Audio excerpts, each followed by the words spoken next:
Hujan deras yang disertai angin puting beliung menerjang pemukiman warga di dua desa di Kabupaten Pringsewu, Lampung.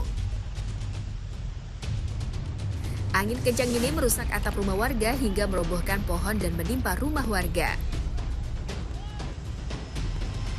Camat Sukoharjo, Yuli Saptiwati mengatakan, akibat angin puting beliung, kerugian warga ditaksir hingga 129 juta rupiah.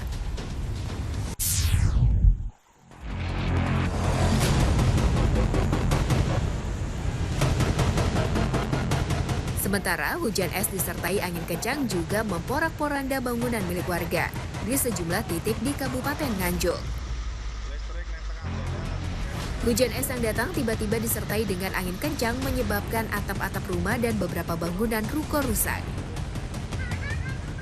Menurut warga, terjangan hujan es disertai angin kencang terjadi tiba-tiba dan cepat.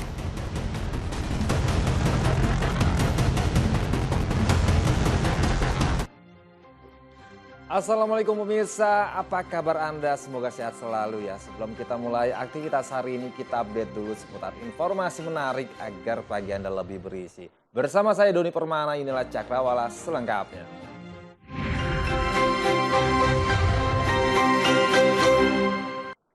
Ya pemirsa, terganggu dengan dampak aktivitas kendaraan operasional sebuah perusahaan batubara, ratusan warga di Musi Banyuasin, Sumatera Selatan menggelar aksi damai di pelabuhan perusahaan batubara.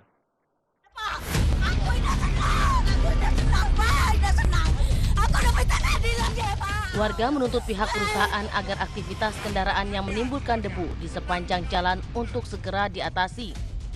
Akibat debu dari aktivitas kendaraan pengangkut batubara, warga mengalami sesak nafas. Warga juga meminta kompensasi pihak perusahaan untuk segera mengganti kerugian pada beberapa kebun warga yang terdampak akibat angkutan batubara. Untuk stop L ini segera dihentikan, ditutup stop L-nya. Kenapa harus ditutup? Kenapa? Karena stop L ini menimbulkan dampak udara di mana dia debu-debunya nanti akan melalui jalan ini, masyarakat kita akan terhirup oleh masyarakat kita yang lalu lalang di jalan raya ini. Sementara itu, pihak manajemen perusahaan PT BMC mengaku telah melakukan upaya penanggulangan debu dengan mengerahkan 7 kendaraan untuk menyiram jalan mengatasi debu. Dan juga untuk dampak langsung di lahan warga, kita sudah memberikan tali asih di lahan-lahan warga yang berdampak. Aksi warga ini mendapat kawalan ketat dari personil TNI Polri. Warga berjanji akan kembali aksi jika tuntutan tidak dipenuhi.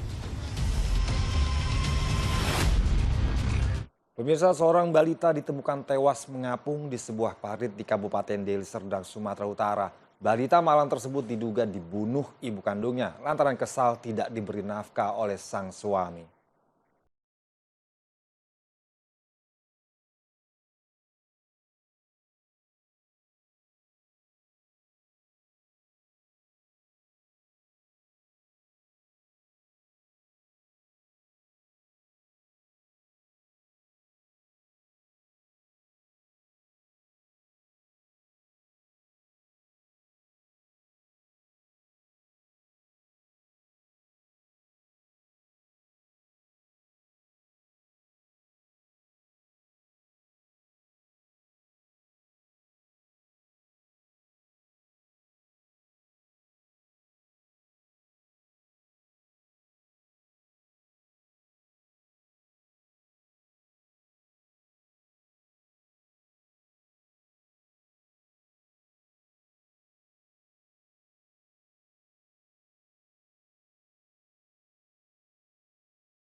dengan ancaman hukuman 15 tahun penjara. Kita beralih ke berita politik, pemirsa. Debat kedua kandidat calon bupati dan wakil bupati Blitar, Jawa Timur terpaksa dihentikan oleh KPU. Hal tersebut dilakukan karena suasana sudah tidak kondusif serta KPU dianggap tidak konsisten dalam menerapkan aturan debat.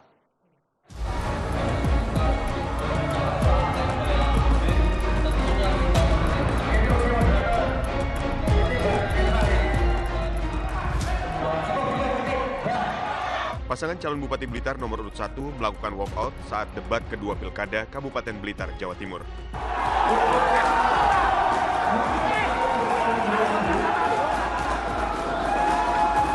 Mereka protes karena pasangan calon nomor urut 2 membawa catatan saat menyampaikan visi misi dalam sesi awal debat. KPU juga dianggap tidak konsisten dalam menerapkan aturan debat.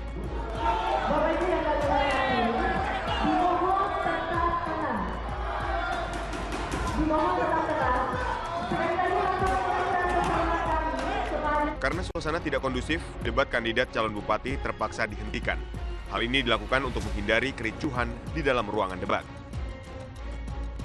Namun pasangan nomor urut 2 Rini Syarifah dan Abdul Goni menyatakan pasangan calon diperbolehkan membawa catatan selama penyampaian visi misi saat debat berlangsung. Menurut Ketua KPU Kabupaten Blitar Sugino, pihaknya terpaksa membubarkan debat karena tidak ada titik temu antara kedua pihak untuk menyepakati aturan yang sudah ditentukan. Sebenarnya faktor ini adalah kaitan dengan bagaimana pelaksanaan tata tertib ini dilaksanakan oleh masing-masing pasangan calon dan tim. Ya, kita sudah rapat beberapa kali bersama LO bagaimana kegiatan debat kedua ini bisa disepakati dan bisa kita laksanakan bersama-sama. Setelah dihentikan oleh KPU, kedua pasangan calon dan tim pendukung yang datang ke acara debat langsung meninggalkan ruang debat.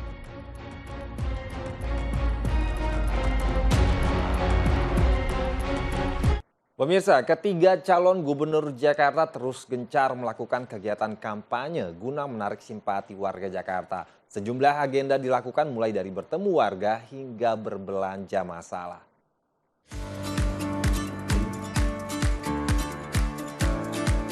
Perwakilan Majelis Taklim Peduli Palestina se-Jakarta mendeklarasikan dukungan terhadap paslon gubernur dan wakil gubernur Jakarta nomor urut 1 Ridwan Kamil Suswono. Pada kesempatan ini, RK berjanji akan meresmikan masjid di Palestina jika terpilih menjadi gubernur Jakarta. Ia pun mengaku akan berikhtiar dan tak mempermasalahkan hasil survei sementara Pilgub Jakarta saat ini.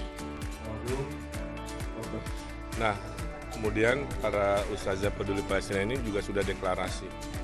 Insya Allah akan memperjuangkan pasangan Ridho nomor 1 di seluruh Jakarta sehingga menguatkan semangat bahwa yang penting dalam kampanye itu berikhtiar, berusaha. Gitu. Yang namanya survei itu selalu naik turun beda-beda. Kalau hasilnya sesuai harapan, kerjalah sampai akhir waktu.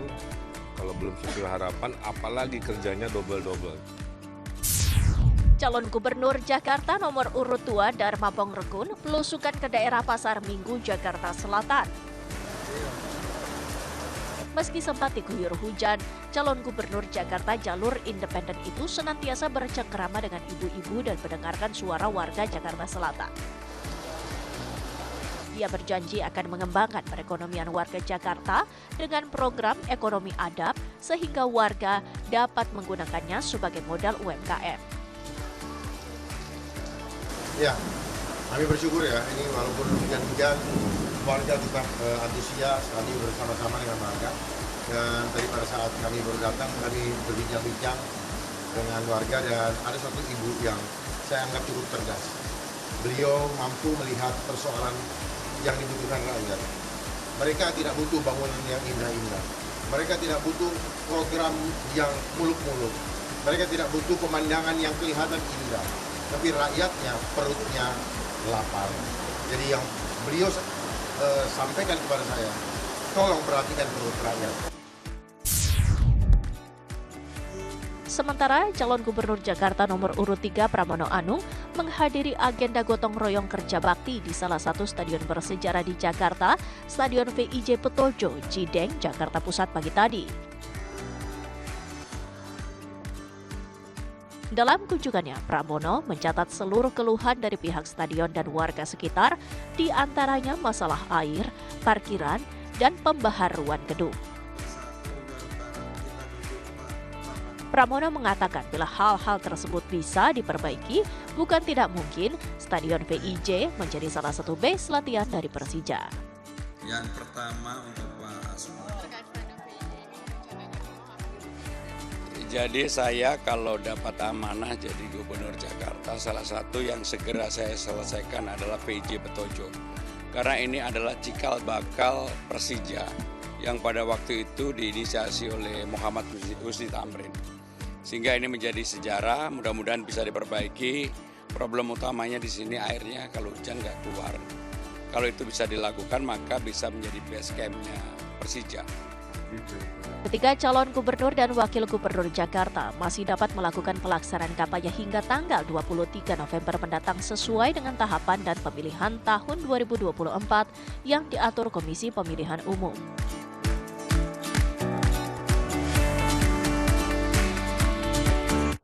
Ya, sementara itu pemirsa, menjelang pemilihan gubernur Jakarta, para kandidat calon gubernur dan wakil gubernur saling klaim dukungan dari para tokoh nasional. Mereka bahkan saling klaim telah mendapatkan dukungan dari sejumlah tokoh yang dianggap dapat meningkatkan elektabilitas.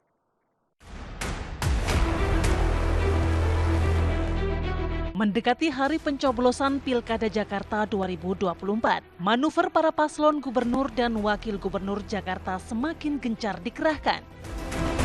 Hasil survei sejumlah lembaga yang menunjukkan Pilkada Jakarta akan bersaing ketat dan diprediksi akan terjadi 2 putaran, membuat para paslon dan pendukungnya terus berjibaku untuk menaikkan elektabilitas mereka. Salah satunya adalah terus mencari dukungan dari sejumlah tokoh nasional. Mereka bahkan saling klaim telah mendapat dukungan dari sejumlah tokoh yang dianggap dapat menggerek elektabilitas. Calon gubernur nomor urut 1, Ridwan Kamil, terus melakukan pertemuan dengan sejumlah tokoh. Tak tanggung-tanggung, RK bahkan melakukan pertemuan maraton dengan 2 tokoh penting nasional, yaitu Presiden RI Prabowo Subianto dan Presiden periode tahun 2014-2024 Joko Widodo. RK bahkan berani mengklaim bahwa Prabowo dan Jokowi dipastikan mendukung dirinya 100% sebagai calon gubernur Jakarta nomor urut 1. Sedangkan pasangan calon nomor urut 3, Pramono Anung Rano Karno, terus bergerilya meyakinkan sejumlah tokoh untuk berada satu perahu dengan mereka.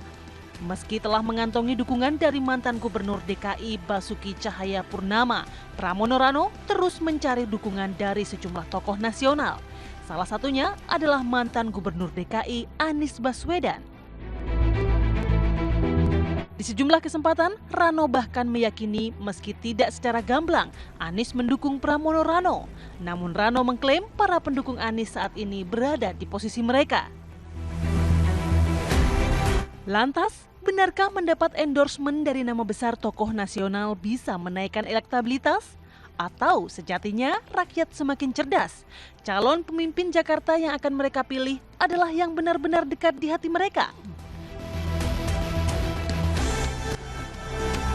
Kita ke berita lain pemirsa, Ibu Ronald Tanur Meriska Wijaya ditetapkan sebagai tersangka oleh penyidik Kejaksaan Agung dalam kasus gratifikasi atau suap dan langsung ditahan. Kejaksaan menemukan sejumlah bukti dari tersangka yang terlibat dalam suap perkara bebasnya sang anak Ronald Tanur. Usai dilakukan pemeriksaan selama 5 jam, Meriska Wijaya, Ibu Ronald Tanur kemudian ditetapkan sebagai tersangka oleh penyidik Kejaksaan Agung dalam kasus gratifikasi atau suap dalam perkara bebasnya sang anak Ronald Tanur. Meriska Wijaya langsung dibawa menuju ruang tahanan di Rutan Kelas 1 Kejaksaan Tinggi Jawa Timur. Dalam pemeriksaan, Ibu Ronald Tanur didampingi oleh kuasa hukumnya yang menegaskan bahwa kliennya akan patuh pada proses hukum yang saat ini sedang dilakukan oleh Kejagung. Meriska Wijaya akan menjadi tahanan titipan Kejagung di Rutan Kejati, Jawa Timur selama 20 hari ke depan guna mempermudah pengembangan pemeriksaan. Klien kami kooperatif dan menaati segala proses hukum. Kita menghormati proses hukum yang berjalan ya. Langkah hukum selanjutnya seperti apa, Pak? Ya, ini kan baru penetapan tersangka saja, jadi kita percayakan dulu pada penyidik lah. Pasca penetapan tersangka Ibu Ronald Tanur dan langsung dilakukan penahanan malam kemarin, Edward Tanur bersama kuasa hukumnya mendatangi gedung Kejaksaan Tinggi Jawa Timur. Baik Edward Tanur maupun kuasa hukumnya tidak mau memberikan keterangan apapun terkait kehadirannya di Kejaksaan Tinggi Jawa Timur.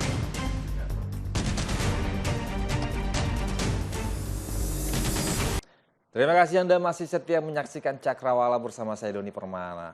Pemirsa, kasus penahanan guru honorer Supriyani di Konawe Selatan, Sulawesi Tenggara berawal dari tuduhan penganiayaan siswanya. Ternyata orang tua siswa tersebut adalah oknum polisi yang menjadikan kasus ini berbuntut panjang.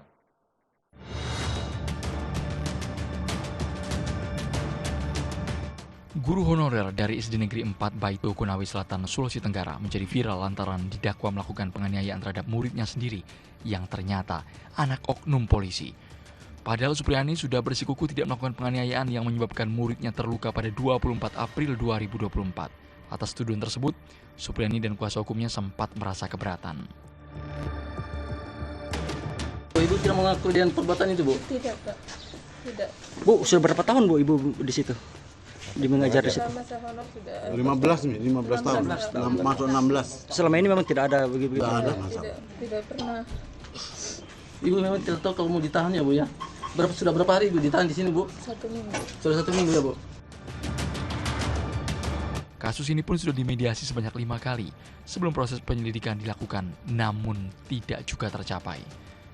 Kuasa hukum Supriyani, Andri Darmawan, juga menjelaskan ada kejanggalan dari hasil visum yang tak sesuai dengan luka korban.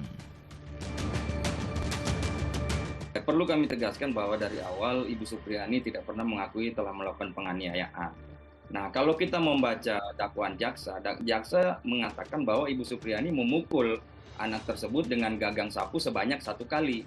Tapi yang menjadi tidak sinkron itu berdasarkan bukti foto luka anak tersebut, itu lukanya seperti melepuh atau bekas tergores seperti apa. Nah, lukanya luar biasa. Kalau misalnya kita mengatakan bahwa jaksa mengatakan itu cuma dipukul sapu 1 kali, kok lukanya bisa luar biasa seperti itu. Nah, itu menjadi pertanyaan karena waktu awalnya ibu korban ini sempat menelpon mengaku kepada gurunya bahwa awalnya anaknya ini mengaku jatuh di sawah.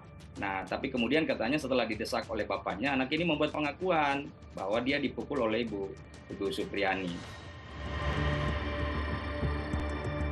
Kini Supriyani berharap agar majelis hakim mempertimbangkan bukti-bukti lain yang ada dalam kasus ini. Pemirsa, 10 orang meninggal dunia akibat letusan dahsyat Gunung Lewotobi laki-laki di Flores Timur, Nusa Tenggara Timur. 6 diantaranya merupakan satu keluarga yang tertimbun material vulkanik.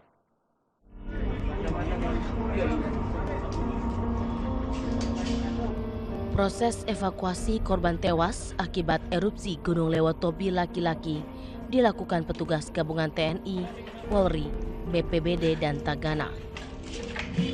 Peristiwa erupsi Lewotobi yang terjadi pada Senin dini hari kemarin menyisakan duka mendalam bagi warga desa Klantanlo, Kecamatan Wulanggitang, Kabupaten Flores Timur, NTT. Sebanyak 10 warga dinyatakan meninggal dunia, di mana 6 diantaranya satu keluarga besar. Mereka tertimbun material vulkanik berupa batu-batu besar yang menimpa rumah. Usai berhasil dievakuasi, sebanyak 5 jenazah dimakamkan dalam satu liang lahat yang dibuat di samping rumah mereka yang hancur akibat material vulkanik Lewotobi. Isak tangis keluarga mengiringi proses pemakaman.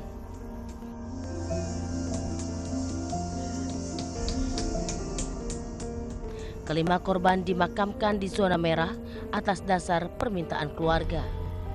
Sementara 2 korban lainnya dari desa Klatanlo dibawa keluarga ke Kabupaten Sika.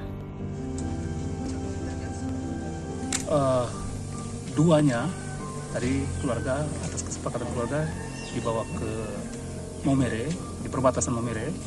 Kemudian 5-nya kami kubur di sini. 2-nya tadi sudah dibawa keluarga. 5 kenapa kubur satu tempat begini? Memang kondisinya tidak bisa kita memungkinkan untuk masing-masing, sehingga ini adalah zona merah. Kita penguburan dilakukan zona merah, sehingga dengan darurat ini kita laksanakan seadanya sesuai keinginan keluarga, permintaan keluarga. Hingga saat ini, status Gunung Ile Lewotobi laki-laki berada pada level 4 awas. Ribuan warga di 3 desa telah diungsikan ke lokasi pengungsian yang disiapkan Pemkab Flores Timur. Pemirsa, belasan ton ikan air tawar jenis nila merah siap panen milik petani di Waduk Cengklik, Boyolali, Jawa Tengah mati mendadak. Ikan telah tiada, ikan full.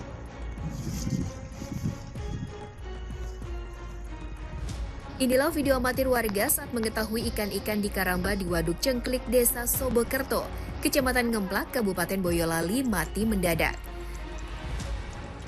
Ribuan ikan air tawar jenis nila yang mati ini kemudian diambil dari karamba untuk dipindahkan agar tidak semakin mencemari air Waduk Cengklik, sehingga tidak mengakibatkan kematian ikan lebih banyak lagi.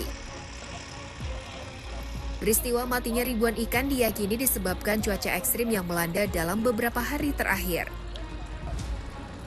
Menurut petani ikan, sejak hari Jumat malam sudah terlihat tanda-tanda, yakni ada banyak ikan yang naik ke permukaan. Ikan juga banyak yang mulai loncat karena kondisi kekurangan oksigen. Ribuan ikan yang mati ini merupakan nilai yang sudah siap panen, sehingga kerugian para petani mencapai 280 juta rupiah. Untuk meminimalkan kerugian, ikan yang masih dalam kondisi hidup lalu dipanen dan dijual secara eceran. Dan puncak kematian ribuan ikan masih terjadi pada hari Minggu, sehingga total ada sekitar 13 ton ikan nila merah yang mati.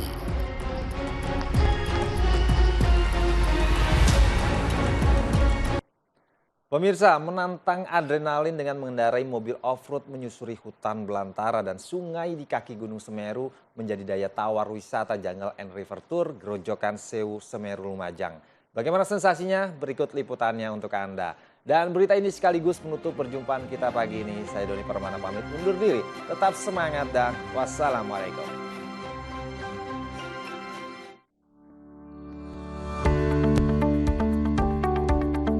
Menaiki mobil off-road dengan menaklukkan hutan belantara kaki Gunung Semeru hingga sungai yang curam menjadi rute yang menghipnotis para pecinta wisata pemacu adrenalin Jungle and River Tour Grojogan Sewu Semeru di Desa Sidobulyo, Kecamatan Pranojiwo, Lumajang. Tempat wisata ini menciptakan kesan luar biasa bagi pengunjung dengan rute perjalanan hingga memakan waktu 4 jam lamanya menyusuri hutan pinus, perkebunan warga, perkampungan hingga sungai aliran lahar Semeru. Di setiap rutenya, pengunjung bakal terhipnotis tentunya dengan suasana sejuk, udara yang asri hingga menciptakan kesan yang tak terlupakan. Setiap jengkal perjalanan adalah ketenangan yang abadi. Pemerintah Lumajang terus memberi arahan terkait perkembangan wisata yang dikelola oleh badan milik desa ini. Dan ke depannya, sejumlah wisata di kaki Semeru ini akan dipadukan sehingga memberi dampak ekonomi bagi masyarakat sekitar. Jalan lewat sini kan naik berapa kali itu muter di sungai ini. Sambil berdiri, sambil bisa teriak-teriak lepas untuk melepas penat ya, beban pekerjaan udah lepas semua. Seru-seru. Bu, ada rencana pengembangan ke depan Bu untuk wisata ini Bu? Pasti ada ya, karena kita harus bisa memadukan beberapa potensi pariwisata yang ada di Kecamatan Pronojiwo ya. Seru sekali, kita jungle tour sama menelusuri sungai, rutenya mantap banget. Tadi lewat mana aja Mbak? Lewat hutan pinus, menelusuri kebun nanas. Yang terseru ini melewati rute sungai-sungai. Tempat ini jauh dari hiruk-pikuk perkotaan sehingga sangat cocok bagi Anda yang ingin berlibur dan rehat sejenak dari rutinitas pekerjaan yang melelahkan. Untuk sewa mobil jeep berikut pengemudinya, pengunjung diperlukan membayar Rp600.000 yang bisa ditumpangi oleh 4 orang.